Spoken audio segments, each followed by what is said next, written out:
Why are we, Asian Millennial women, so prone to burnout? I'm talking about South Asians, Southeast Asians, East Asians, everything in between.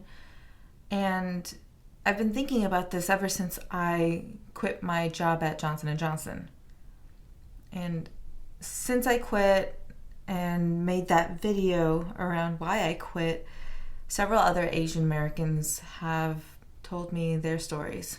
Several of these people were people that I went to graduate school or undergrad with, or even people that I've worked with at Johnson & Johnson. And they've reached out to tell me their stories about burnout and toxic leadership. And so in this video, I really wanted to talk to you about how our childhood and adolescent years really shape our adulthood and ultimately lead us to becoming one of the most burnt out millennials today. So in order to do this, I've broken this video down into 3 different segments. We're going to talk about our childhood, we're going to talk about our adolescent years, which is between the years of 10 and 19, and then our adult years. So during our childhood, there's been much research that's been done that tells us that up until age 7, our brain is rapidly developing its mapping system. And we're taking everything in our environment, and everything that we see and hear gets really engraved into our little baby brains. Now that's everyone, right? Everyone in their childhood experiences this. But as a first generation Asian American, we look up to our older cousins, our uncles, our aunts, and see what they're doing, right? So when I looked at my family, just about all of my cousins were becoming doctors, and something in my brain at such a young age told me that that was the only path. I had to be a doctor. There was no other choice. And imagine being 5 years old and already knowing that, hey, this is the path that I have to take because there's no other path. So with parents who have immigrated to the US, they ultimately wanted their children, us, to live more prosperously than their lives. And so to them, money equals happiness.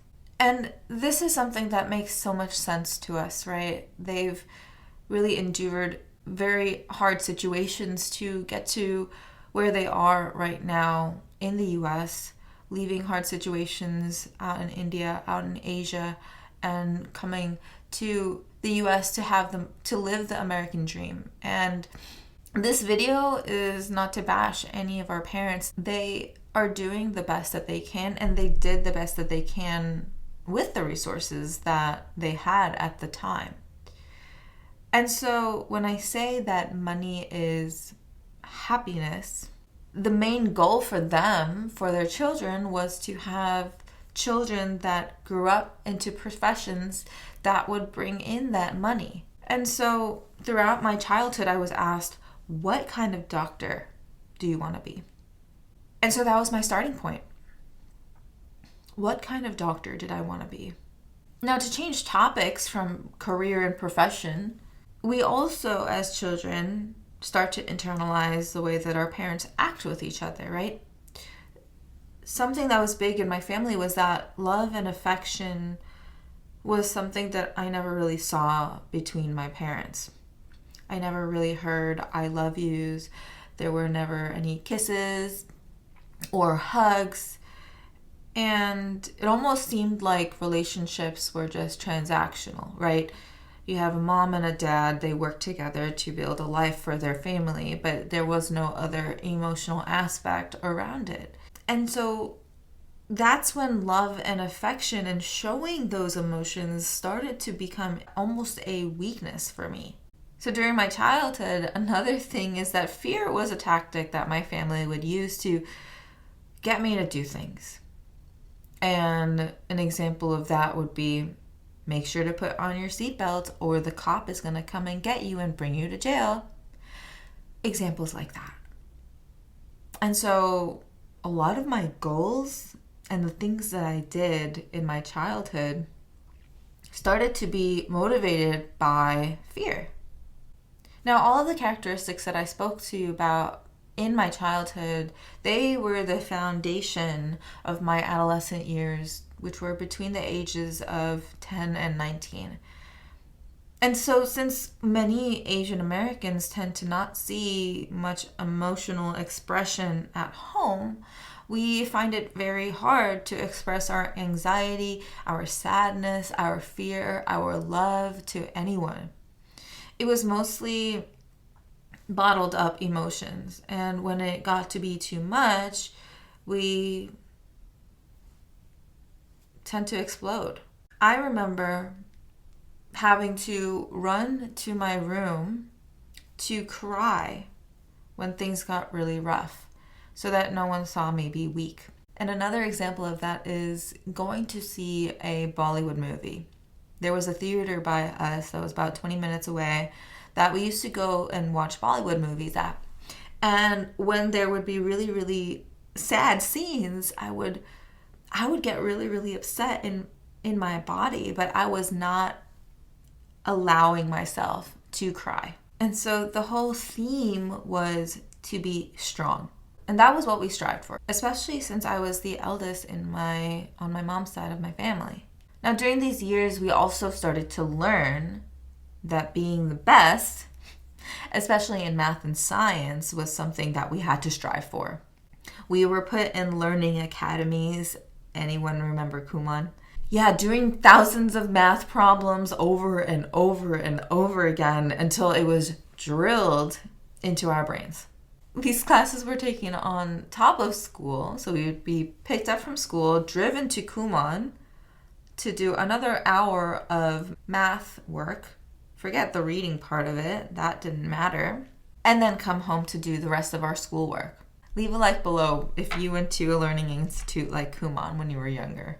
Now, along the lines of being the best at math and science, being the best almost meant perfection in our eyes. So we were afraid, almost deathly afraid, to show our parents our report cards for fear of punishment when we'd even get an A-.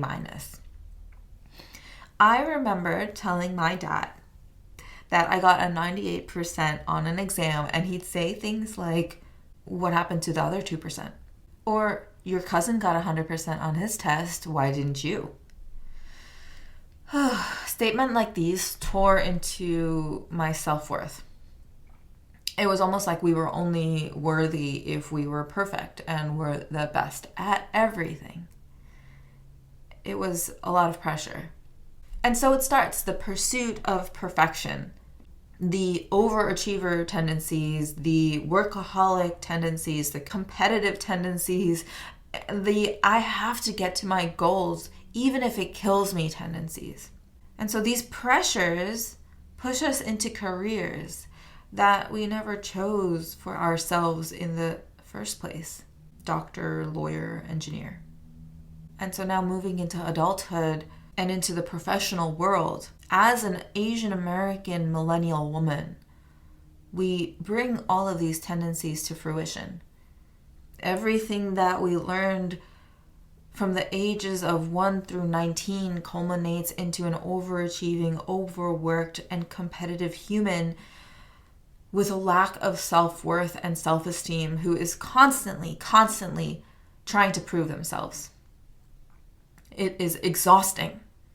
And so then employers that we work for tend to see us as people who will keep our heads down, who will work really, really hard and never protest about the extra work that is thrown their way. We get taken advantage of because we seem to be able to do more work than our coworkers. And because of these overachieving tendencies, we usually do more than our white coworkers do. Ultimately, it is so hard for us to set boundaries because it makes us feel weak. Why can't I do this? So-and-so is able to do this. Why can't I? Am I just not intelligent enough? Am I just not enough? So in the end, we burn out and we wonder why. Does this sound like you? If it does, I'd love to hear your thoughts and experiences around burnout. I've created a survey for Asian American millennial women who feel this exact way. I'm currently trying to dig into corporate burnout in the Asian millennial women population, and I'd love your input. And so if you're still watching, I really appreciate you. Let me know in the comments below what questions you have about burnout.